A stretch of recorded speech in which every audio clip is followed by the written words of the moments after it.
네, 지금 이 시각 여러분이 주목할 만한 이슈 살펴보겠습니다. 전산망 마비 사태를 불러온 국정자원 화재도 리튬 배터리에서 시작됐습니다.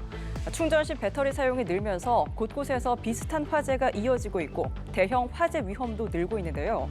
다량의 가스가 나오며 일반 화재보다 훨씬 폭발적으로 확산해 피해를 키울 수 있는 배터리 화재. 얼마나 위험한 건지 신선재 기자가 화재 실험 현장을 다녀왔습니다. 폭발음과 함께 아파트 밖으로 불이 뿜어져 나옵니다. 집 안에서 무슨 일이 벌어졌을까? 현관에 놓인 이륜차 배터리에서 연기가 피어오르더니 약 5분 뒤 사방으로 무섭게 불꽃이 튀며 순식간에 집이 불구덩이가 됩니다. 서울 소방재난본부가 진행한 리튬이온 배터리 폭발 화재 실험입니다.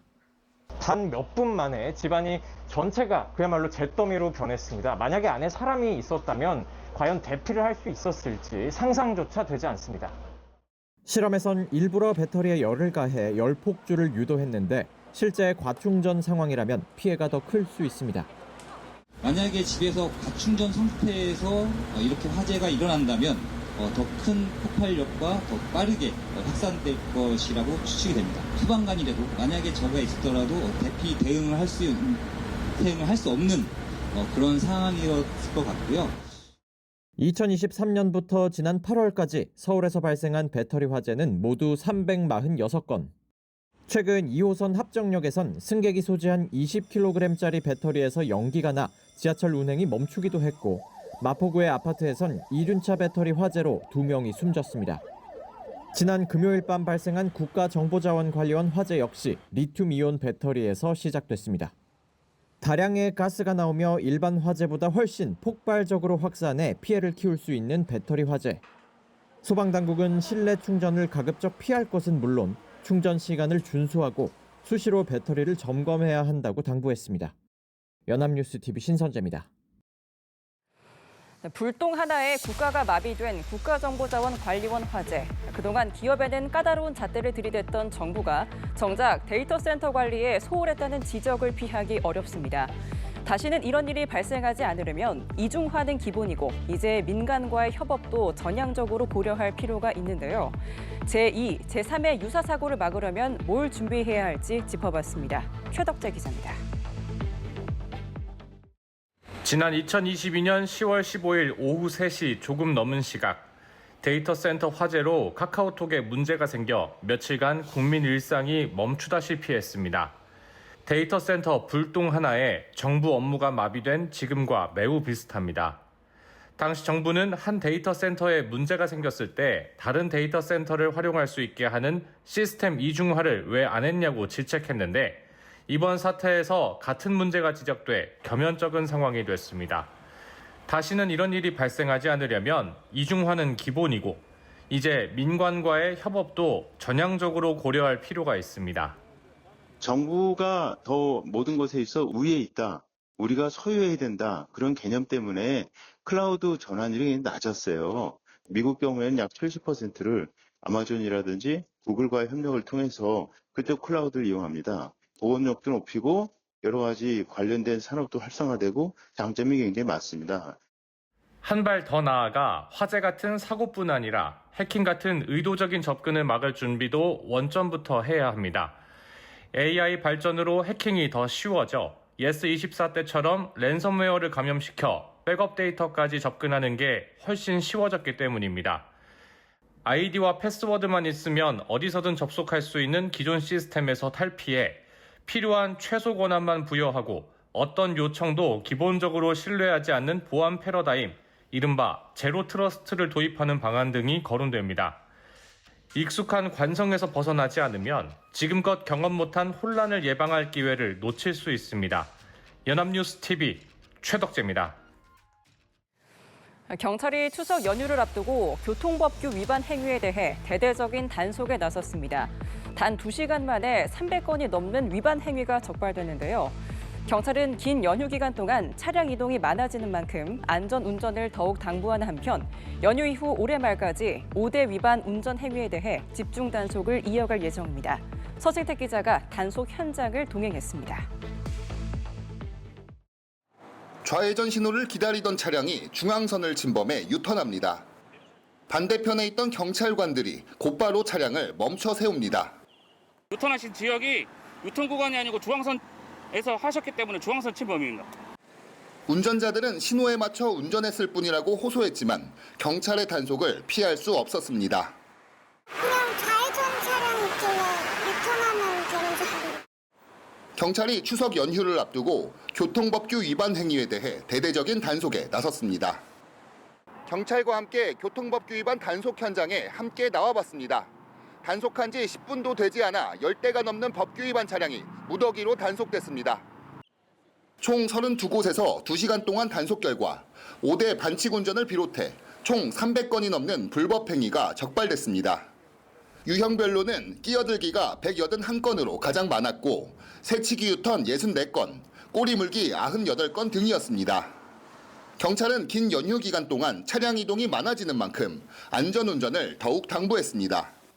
앞차가 유턴을 하면 그 뒷차에서는 절대로 앞차를 따라가야지 중간에 먼저 유턴을 하면 그것도 단속이 대상입니다. 그래서 그거를 유턴 위반이라고 말씀드리고 싶습니다. 경찰은 연휴 이후에도 올해 말까지 5대 반칙 위반 운전 행위에 대해 집중 단속을 이어갈 예정입니다. 연합뉴스TV 서승택입니다. 한순간에 전 재산을 빼앗길 수 있는 보이스피싱 수법이 갈수록 교묘해지고 있습니다. 심리 지배를 당한 피해자들은 경찰관들의 도움조차 의심하는 상황인데요. 추석 명절을 앞두고 보이스피싱 범죄가 더욱 기승을 부릴 것으로 우려됩니다. 전동훈 기자입니다. 지난달 19일 검사를 사칭한 보이스피싱범에 속아 1억 9천만 원 상당의 금괴를 건네려던 60대 여성 A씨를 경찰이 길거리에서 만나 설득합니다. 계좌가 범행에 이용됐다며 자산 전수조사가 필요하다는 피싱범의 말을 굳게 믿은 A씨는 경찰이 휴대전화에서 악성 앱을 확인시켜줘도 진술을 거부하며 협조하지 않았습니다. 경찰이 끈질기게 설득한 끝에 A씨의 피해를 가까스로 막았습니다. 사흘 뒤 이번엔 60대 남성 B씨가 2억 8천여만 원 상당의 금괴를 구매해 피싱범에게 건네려 했습니다. 역시 검사를 사칭한 피싱범은 비밀을 누설하면 현행범으로 체포하겠다고 겁을 줬고 B씨는 경찰의 보호를 받는 상황에서도 의심을 풀지 않았습니다.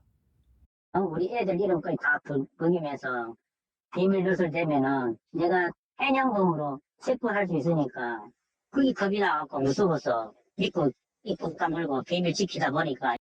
피해자들이 피싱범의 말에 속아 출동한 경찰까지 믿지 못하게 된 배경엔 고도의 심리적 지배가 있었습니다. 피해자에게 윽박을 지르거나 반성문을 쓰게 하고 정시 보고까지 하게 하며 심리적 지배를 하는 건데 이렇다 보니 피싱에 당하는 건 청년층도 마찬가지입니다. 지난달 10일엔 등기 우편 반송을 미끼로 30대 남성에게 전화를 걸어 휴대전화를 개통하게 하고 울산 남구의 한 호텔에 셀프 감금시킨 뒤 7,900만 원을 송금하도록 했지만 경찰이 출동해 피해를 막았습니다. 보이스피싱 범들이 검사를 사칭하면서 출동한 경찰관에게도 사건 내용을 절대 말하지 말라. 이건 특급 사건이기 때문에 경찰한테도 얘기하면 안 된다고 얘기하지만 우리나라에서는 절대 그런 경우가 없으니까. 경찰은 추석 명절을 앞두고 금품을 노린 보이스피싱 범죄가 기승을 부릴 걸로 우려되는 만큼 각별히 주의해달라고 당부했습니다. 연합뉴스TV 전동훈입니다. 추석 황금 연휴를 앞두고 오늘 코스피가 3,500선을 단숨에 돌파하며 또다시 새로운 역사를 썼습니다. 장중, 종가 모두 최고치를 찍었습니다. 특히 반도체주가 고공행진하며 지수를 끌어올렸는데요. 커지는 AI 수요에 따른 반도체 훈풍에 이들 중심으로 코스피도 오름세를 이어갈 것이란 전망도 나옵니다. 윤영섭 기자입니다. 코스피는 개장과 동시에 3,500선을 넘으며 출발부터 새 역사를 썼습니다. 장중에는 맹렬한 기세로 단숨에 3,560선도 돌파했습니다. 이후 상승폭은 다소 줄었지만 기세를 유지하며 3,549.21에 마감했습니다.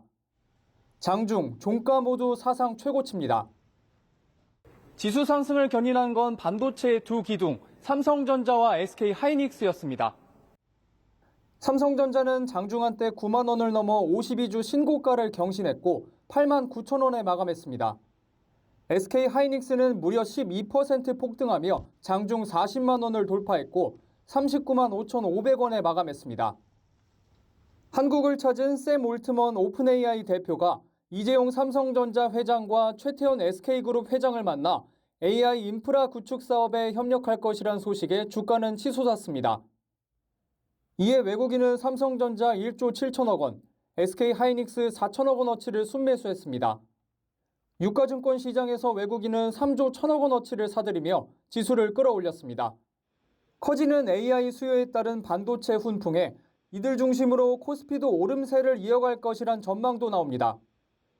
반도체 이게 사이클이 길어지고 생각보다 훨씬 지금 메모리에 대한 수요가 좀 좋다라면 계속해서 이들이 올라가면 코스피가 따라 올라가는 거거든요. 또 3,700에서 한 3,800까지는 좀 한번 찍으러 가지 않겠냐. 증권가에선 반도체 상승 사이클이 2027년까지 이어질 것이란 관측도 나오며 당분간 코스피 질주가 계속될 것이란 장밋빛 전망이 나옵니다. 연합뉴스TV 윤영섭입니다.